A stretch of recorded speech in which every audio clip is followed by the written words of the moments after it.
기본적으로 억울해요. 왜냐면은 같이 술도 먹었고 기분 좋았거든. 서로 술 취한 상태에서 의사 능력이 없는 상태에서 했다. 상대방은 아니다, 다 동의해서 했다. 이런 사건들이 잘하면 무죄고 잘못하면 그냥 실형이에요. 중간이 없어요. 끝까지 가서 무고함을 입증받고 싶다라고 하면 정말 준비를 잘해서 가야 됩니다.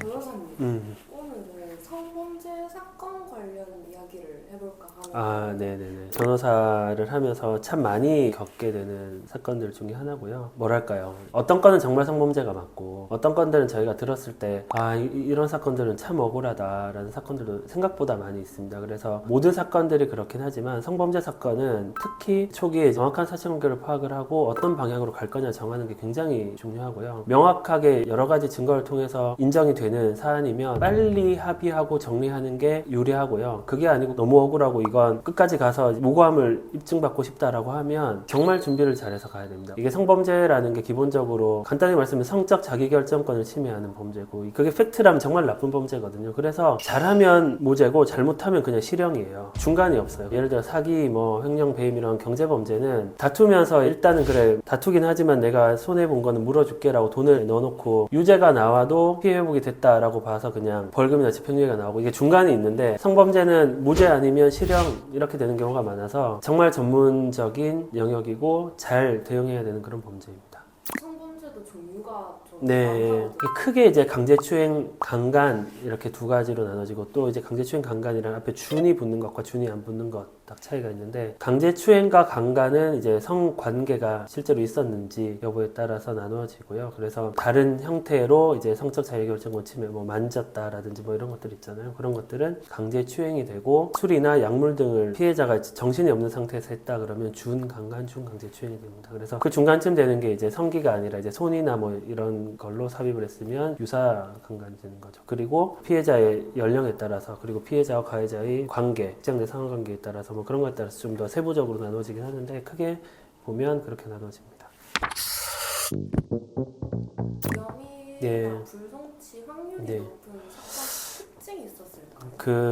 모르는 사람을 강제로 납치를 해서 폭행 협박을 통해서 관계까지 간다라는 건 이제 케이스가 많지 않아요. 실제 많이 이루어지는 건 대부분 아는 사람들 사이에서 이제 술을 먹고 어떤 행동을 했을 때, 예를 들어 연인일 수도 있고 아니면 연인은 아니지만 평소에 친했던 사람일 수도 있고, 그런 관계에서 이제 술을 먹고 서로 동의하에서 관계를 했다고 이제 사전 생각을 하고, 상대방은 내가 동의하지 않았다, 술 취한 상태에서 의사 능력이 없는 상태에서 했다, 상대방은 아니다, 다 동의해서 했다, 이런 사건들이 요즘 대부분이고요. 결국은 이제 성범죄라는 거는 여러 사람이 있는 데서 이루어지는 게 아니라 둘 사이에서만 이루어지는 범죄잖아요. 여러 목격자가 있을 수는 있지만 그건 예외적인 경우고, 실제 문제가 되는 것들은 둘만 있는 장소에서 집이나 이런 호텔, 모텔 이런 밀폐된 공간에서 이루어지기 때문에 결국은 둘 다 증거라는 건 말밖에 없어요. 일단 성관계가 있었는지 없었는지 여부는 요즘에 많이들 알려져서 이런 문제가 되면 바로 경찰서 신고하고 병원 가서 검사를 하기 때문에 성관계 여부는 객관적으로 확인이 되고, 결국 강제냐 아니냐, 동의가 있었느냐 없었느냐에 이제 문제만 남는데, 그건 여러 정황을 통해서 판단을 해야 되는데요. 가장 대표적인 것이 그 당시에 있었던 일들에 대해서 어느 정도 구체적으로 그리고 객관적으로 모순 없이 진술을 하느냐, 진술의 신빙성이 가장 중요하고요. 피해자든 가해자든 한쪽이 정말 일관되게 잘 진술하고 그게 여러 가지 모든 정황을 고려해봤을 때 합리적이고 다른 증거랑 맞다라고 하면 이제 진술의 신빙성이 높아지는 거고, 그 플러스 이제 전후에 있었던 여러 가지 사정들, 평소에 원래 친했고 문제되는 행동이 있었음에도 불구하고 그 뒤에도 여전히 잘 지냈다라고 하면 상대적으로 문제가 될 확률이 높아지는 것이고, 바로 일일이 신고하고 뭔가 검사를 받고 항의를 하고 그런 일이 있었다라고 하면 상대적으로 유죄의 가능성이 높아지고, 그래서 무죄받는 사건들을 이렇게 쭉 저희가 살펴보면 평소에 이제 관계가 가까웠던, 사귀고 있거나 아니면 전 연인이거나 그런 분들이 대부분인 것 같고요.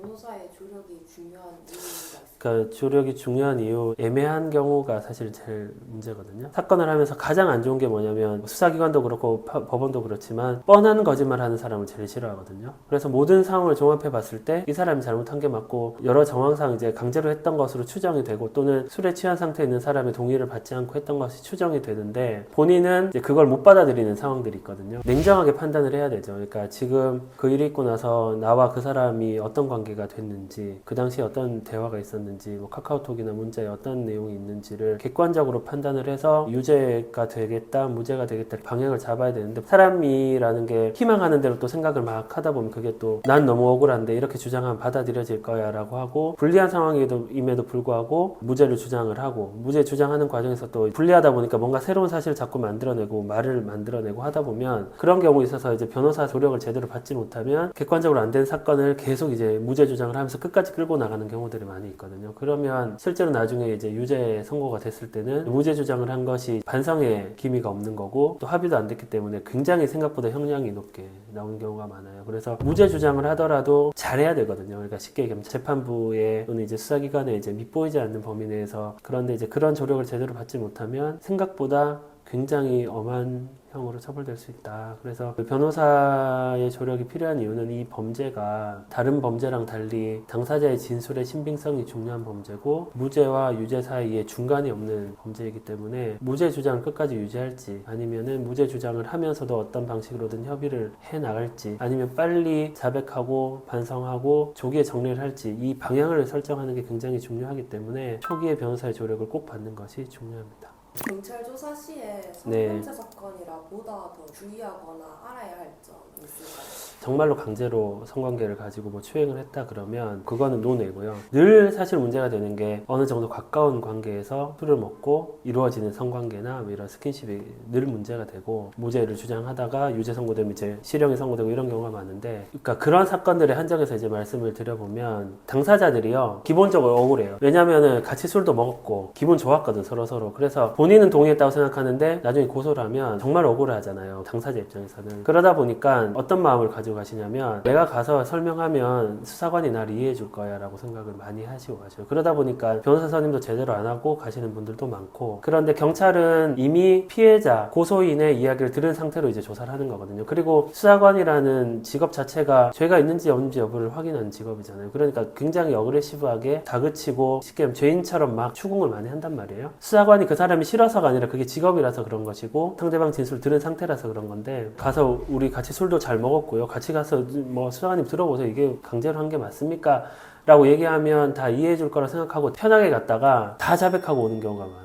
그래서 제가 꼭 드리고 싶은 말씀은, 성범죄 사건은 진술이 가장 중요한 증거가 되는 사건이기 때문에 경찰 조사 때부터 꼭 변호사를 선임을 하셔라. 성범죄 사건은 고소 내용은 전체를 공개하지는 않고 딱 이제 범죄 사실만 거의 공개가 되는데, 공개된 범죄 사실을 보고 유리하게 주장할 수 있는 사실관계들을 충분히 숙지하고 가셔야 당황하지 않고 내갈 말들을 충분히 하면서 조사가 이루어진다, 이런 말씀 꼭 드리고, 수사기관은 피의자, 피고소인의 말을 듣고 이해해주는 기관이 아니거든요. 그래서 그런 특성을 충분히 알고 가시면 좋을 것 같고, 그리고 이거는 뭐 다른 유튜브 영상에도 많이 나와 있을 텐데, 만약에 무죄를 다투신다면 고소장을 받고 나서 상대방에게 연락을 하실 때도 조심하셔야 되고, 섣불리 그때 미안했다 뭐 이런 약간 자백을 전제로 하는 의사소통은 가급적이면 좀 조심하시는 게 좋고, 잘못을 했으면 당연히 사과해야죠. 사과를 하는 것도 변호사와 상의를 하셔서 적절한 용어, 적절한 타이밍에 하시는 게 좋다, 이런 말씀을 드립니다.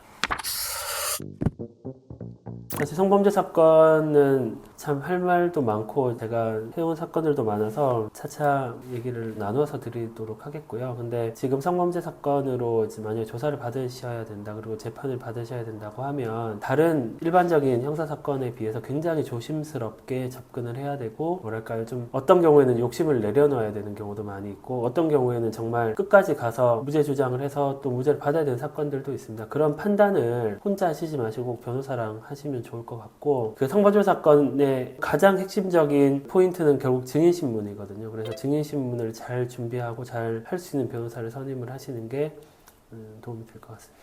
오늘 영상이 도움이 되셨다면 구독, 좋아요, 알림 설정 부탁드립니다. 감사합니다.